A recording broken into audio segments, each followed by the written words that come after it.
రాజకీయ నాయకులకు న్యాయం చేయడం అంటే ఏంటి? సుగాలి ప్రీతి విషయంలో పవన్ కళ్యాణ్, నువ్వు అనుసరించిన తీరు రైటా? నువ్వు కాయలున్న చెట్టువా? ఎలాగయ్యా నువ్వు కాయలున్న చెట్టు అవుతావు?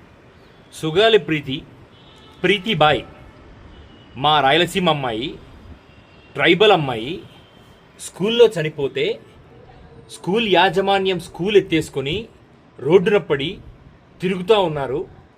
పేరు స్కూల్ యాజమాన్యం రామలింగారెడ్డి అనే పేరు ఉండటం వల్ల ఆ రెడ్డి పేరు అడ్డం పెట్టుకొని జగన్మోహన్ రెడ్డి ఆ రెడ్డికి సపోర్ట్ చేశాడని చెప్పి 2019 నుంచి 24 వరకు రాజకీయం చేసావు కదా. ఇవాళ నీ ఎమ్మెల్యేలు అరుస్తారా మీడియా మీద?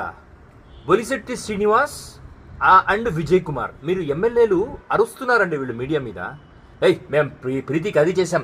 అసలు కడుపు కన్నం తినేవాడు ఎవడైనా ఇంకొకరికి పుట్టిన బిడ్డ ఇంకొకటి చేసిన మంచి ఇంకొకటి చేసిన విషయాన్ని తన అకౌంట్లో వేసుకుంటాడా? అసలు వీరు ఎటువంటి ఎమ్మెల్యేలు, వీరు ఎటువంటి నాయకులు? అంత అవహేళన రాయలసీమ బిడ్డ అంటే.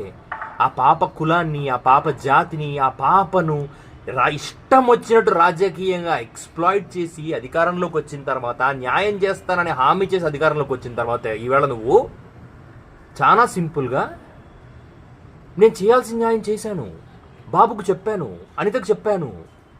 అనితకు బాబుకు చెప్పడానికి నువ్వెందుకు? ఎవడైనా చెప్తాడు కదా, నేను ఇంకొకడో చెప్తాడు కదా. నువ్వు అధికారంలోకి వచ్చిన తర్వాత నువ్వు న్యాయం చేస్తానని చెప్పిన తర్వాత న్యాయం అంటే బాబుకు చెప్పటమా? బాబుకు చెప్పడం కూడా ఒక న్యాయమా? ఇదేనా నీ సమర్థత? ఈ సమర్థతను చూసే ఫ్యాన్స్ అందరు పాపం నిన్ను మోస్తా ఉన్నారు. ఇంతకన్నా దౌర్భాగ్యపు జీవితాన్ని ఎవడు బతకడేమో పవన్ కళ్యాణ్.